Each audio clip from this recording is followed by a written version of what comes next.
اهو اتطلقت 96 17 96 اتجوزت بعدها.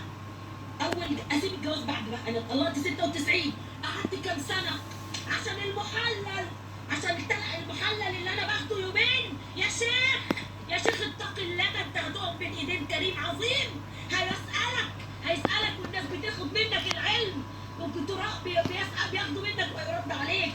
اتفضل يا سيدي. ادي اول جواز ليا، جوازي من ابو ابني كان سنة 99، يعني بعد 3 سنين من الطلاق. 3 سنين أنا قاعدة بنت صغيرة 18 سنة قاعدة حاطة إيدي على خدي لحد ما اتجوزت بعد 3 سنين. طب إيه؟ طب أنا اتجوزت أبو ابني وخلفت منه ابني وفضلت متجوزاه من سنة 99.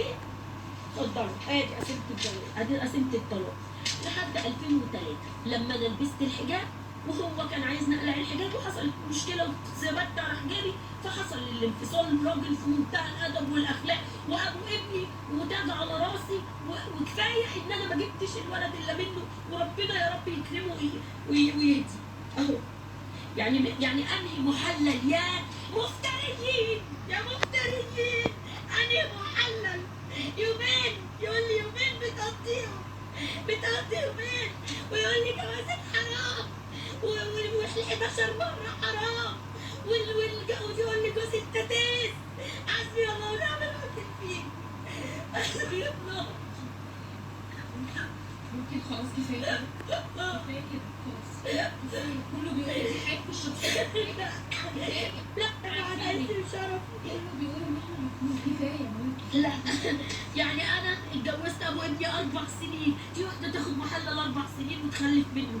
يا شيخ يا شيخنا يلي بتصيد على الفضائيات وما لقيتش الا واحده عارف ان هي غلبانه وقاعده تضرب ابنها وانت عارف عيلتي مين وانت عارف مين جوز اختي اللي كنت بتقول عليه احنا بيقول لك عليا ايه وفي الاخر تقول عليا بقضي ليله وان انا بتاعت محلل. حسبي الله ونعم الوكيل.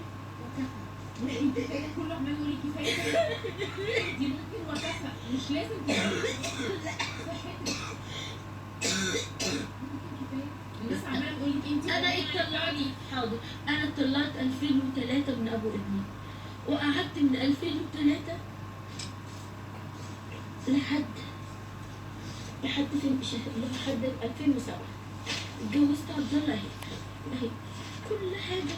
كله بيقول كومنتات في الفيديو بتاع الشيخ كلها اصلا معاكي وضده. كل الكومنتات بتقول ان انت على حق وسمعوكي في الحلقه بتقولي ان انت فعلا ان انت شرحتي كل حاجه. استغفر كله يرجع للكومنتات. يا جماعه حرام عليكم. انا لو عايزه حاجه غلط كنت هتحكي فيها. استنى على قدي وعايش على قدي انا وابني وانا كنت في عز ما انا صغيره كان بتترمي لي الدهب تحت رجلي. رميت كل ده عشان ابتغاء ليه وعشان اتحكم. انا مش ملاك وليا اختار. انتوا تعرفوا يعني او اتجوزت 2007 واتطلقنا. الراجل في امان الله اتطلقنا 2000 اتجوزنا 2007 واتطلقت منه 2013 اهو. اتطلقت 2012 واتجوزت بعد ما اتطلقت منه بسنه. هقول لكم ليه اتجوزت عشان انا ابني كان بيتكلم اللعب بتاعته كنت بشحت ولاده بالشرعيه والسلاماني كل حاجه في الدنيا. ده انا بخاف اشرب القهوه، ده انا عمري ما شربت قهوه، ده انا عمري ما عملت حاجه تفتح ربنا اقسم بالله من اول ما التزمت. وفي الاخر يقول عليا بقضي ليلتين مع محلل. يا شيخ اتق الله. ان الذين يرمون المحصنات الغافلات لعنوا في الدنيا والاخره. اتق الله فيا، انا ما عملتلكش حاجه. انا ابني اتكسر. حرام عليكم وري وشه لاصحابه ازاي.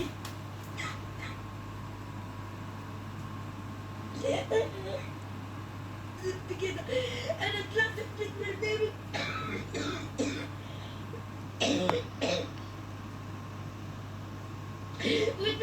والناس كلها اتكلمت عليا وده يقولوا ويكتبوا لي ويدعوا عليا. صاحب ساعة موضوع أفهمك كفايه. أنا هوريكم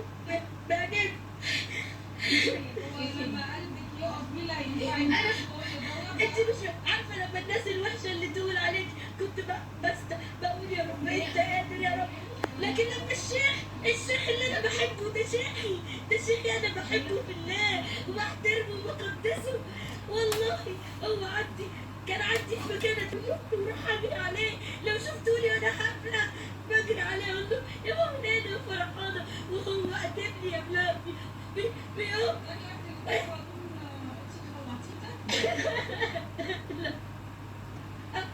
أمانة زوري بعتولي الفيديو وهو بيقول عليا بايتة ليلتين وإن أنا بقى باخد لي يقول عليا ويقول عليا إن أنا بعيش محل لوحدي يقول على عبد الله الدوديس. يعني أنا جوزي لما يسمع إنه مش شفتي ما دي كانت اخرتها، دي كانت وإن أنا بقى باخد لي راجل ليلتين في الحرام ويقول عليا إن أنا بعيش محل لوحدي يقول على عبد الله الدوديس. يعني أنا جوزي لما يسمع إنه مش شفتي ما دي كانت اخرتها، دي كانت اخرتها حسبي الله ونعم الوكيل.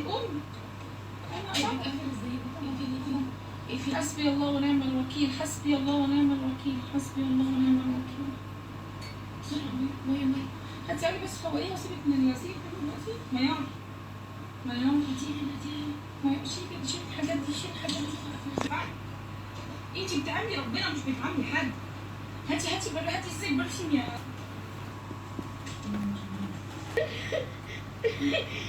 المهم انا رحت المحطة دي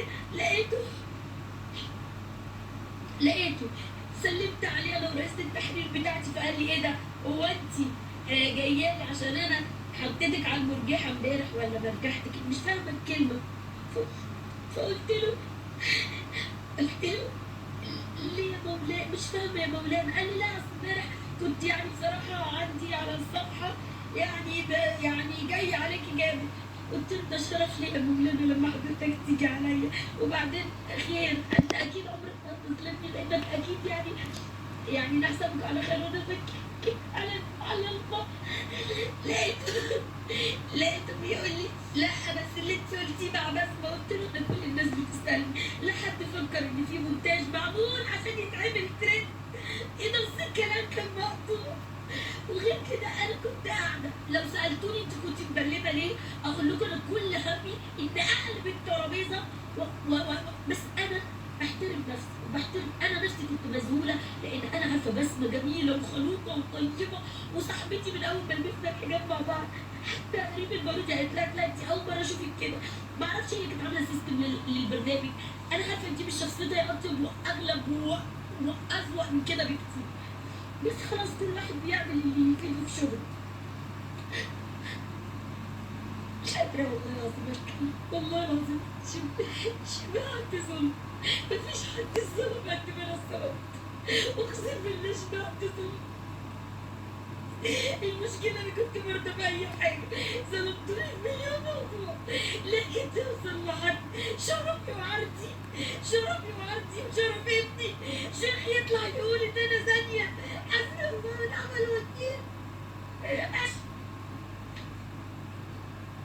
اهو اتطلقت 96 اتجوزت بعدها اسيب الجواز بعد بقى انا اتطلقت 96 قعدت كام سنه عشان المحلل اللي انا باخده يومين. يا شيخ اتق الله ده انت هتقف بين ايدين كريم عظيم هيسألك والناس بتاخد منك العلم والكتراء بياخدوا منك ويرد عليك. اتفضل يا سيدي ادي اول جواز ليا جوازي من ابو ابني كان سنة 99 يعني بعد 3 سنين من الطلاق. 3 سنين انا قاعدة بنت صغيرة 18 سنة قاعدة حاطة ايدي على خدي لحد ما اتجوزت بعد 3 سنين وهو قتلني يا